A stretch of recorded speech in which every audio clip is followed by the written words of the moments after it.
বাস্তবতা অনেক কঠিন। কেউ এক মুঠো ভাতের জন্য সারাদিন কান্না করে। হে গাইস, আসসালামু আলাইকুম। কি অবস্থা সবার? আজকে নিজের ভয়েস কিভাবে এডিটিং করতে হয় সেটাই আজকে শেখাবো। সো বেশি কথা না বাড়িয়ে চলেন শুরু করি। এই ক্যাপকাটে এটা সবাই, যাই হোক চলেন আপনাদেরকে A to Z শেখাই। আগে ভিডিওটা সিলেক্ট করি।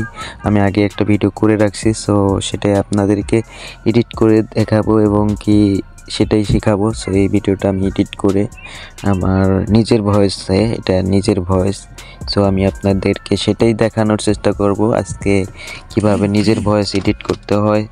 আপনারা সহজেই নিজের ভয়েস দিয়ে এডিটিং করে লাখ লাখ ভিউ পাবেন। সে আমি সাউন্ডটাকে বাড়াইয়া দিলাম। তারপর এখানে নয়েজ, মানে আমি যে কথা বলছি তার বাইরে যে শব্দগুলো হয় সেটা বন্ধ করে দেব।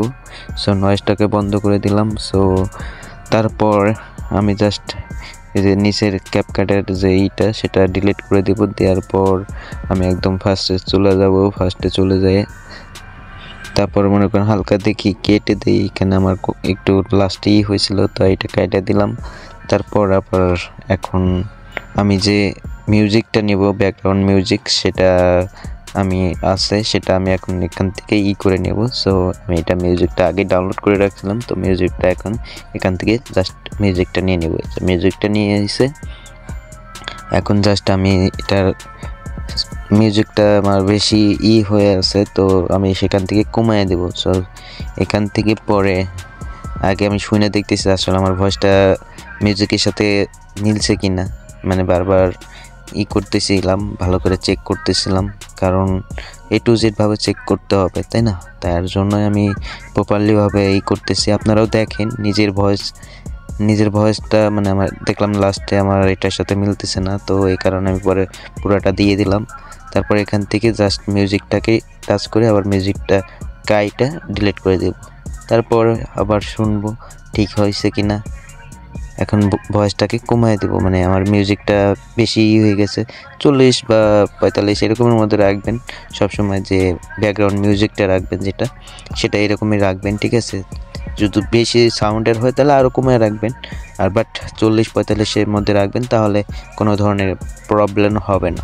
যারা টিকটকে বা ফেসবুকে কাজ করতেছেন, তো আপনারা এটা আসলে আমার পরে যে এটা ডিলিট করে দিছি, দেওয়ার পর আবার ভয়েসটাকে এখন এখান থেকে আমি যেখানে ভয়েস বলবো তার আগ মুহূর্ত থেকে আবার যে ব্যাকগ্রাউন্ড মিউজিকটা সেটাকে একটু কাট করে নিয়ে এটার মিউজিকটা 100-এ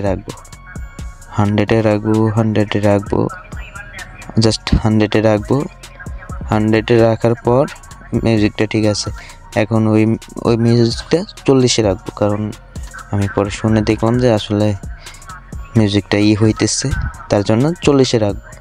40-এ রাখার পরে যে এখন আমার মানে এখানে হয়েছিল, তো এইটা আবার সই করে ওটা সমান রাখবো, ভিডিওটা সমান রাখার পরে এই যে এখন ভয়েসটা দেখেন কত সুন্দর শোনা যাইতেছে, মানে একদম প্রপারলি। আমি হয়তো ভয়েস ভিডিও বানাই না, তারপরও মানে আপনাদেরকে দেখানোর সাথে এখান থেকে আপনাদেরকে এখন মনে করেন যে আমি যে ভিডিওটা বানাইছি সেটা একটু কালারফুল করার জন্য জাস্ট এটাকে ইফেক্টগুলোকে ইউজ করব। এই ইফেক্টটা আমার জন্য পারফেক্ট, আমি মনে হলো যে না ভালো হবে, তো ইফেক্টটা দিলাম। দেওয়ার পর এখান থেকে ব্রাইটনেস বাড়ায় দেব, সব ধরনের ব্রাইটনেসগুলো একটু একটু করে বাড়ায় দেব, কারণ ক্লিয়ার আসতে হবে তো, তাই না? তার জন্য ব্যাকগ্রাউন্ডগুলো বাড়ায় দেব। দেওয়ার পর এখান থেকে তারপর আবার একটু করব, সবগুলোকে একটু একটু করে বাড়ায় দেব। দেখেন এখন আমার ভিডিওটা কত ক্লিয়ার হয়েছে। সেইগুলো ভিডিও আপলোড করলে 100% ভাইরাল হবে, ঠিক আছে? আপনারাও এইভাবে এডিট করবেন এইসব করে, তাহলে ভিডিও ভাইরাল হতে পারবে বা ভিডিও ভাইরাল হবে। আপনারা একটু কষ্ট করলে, একটু পরিশ্রম করলে ভাই 100% ভিডিও ভাইরাল হবে। সো আমার দেখেন ভিডিওটা কত কালারফুল বা কতটা HD কোয়ালিটির মতো হয়েছে, তো আপনারাই দেখেন। জাস্ট আপনারাও এইভাবে ভিডিও বানাইতে পারেন বা এইভাবে ভিডিও আপলোড করলে অবশ্যই ভিডিও ভাইরাল হবে। সো দেখেন আমার যে স্টেপ বাই স্টেপ আপনাদেরকে দেখাইলাম, আপনারাও এইভাবে ভিডিও বানাবেন এবং কি আপলোড করেন, দেখেন 100% ভিডিও ভাইরাল হবে। সো এখান থেকে পরে আমি জাস্ট আবার শুনে দেখতেছিলাম যে আমার ভয়েসটা ঠিক আছে কি না, বা আমার ব্যাকগ্রাউন্ড মিউজিকটা ঠিক আছে কিনা। তো এখান থেকে পরে আমি সেভ করে নেব, জাস্ট সেভ করে নিলাম।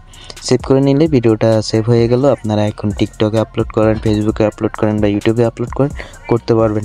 সো এইভাবে নিজের ভয়েসে ভিডিও বানান আর ভাইরাল হন, এটাই চাই। ঠিক আছে, যাক, ভিডিওটা যদি ভালো লাগে বা আপনাদের কাজে আসে অবশ্যই ভিডিওটা সেভ করবেন বা দেখেন, অন্য কিছু দেখানোর সুযোগ করে দিবেন। জাস্ট এতটুকুই বলবো। আর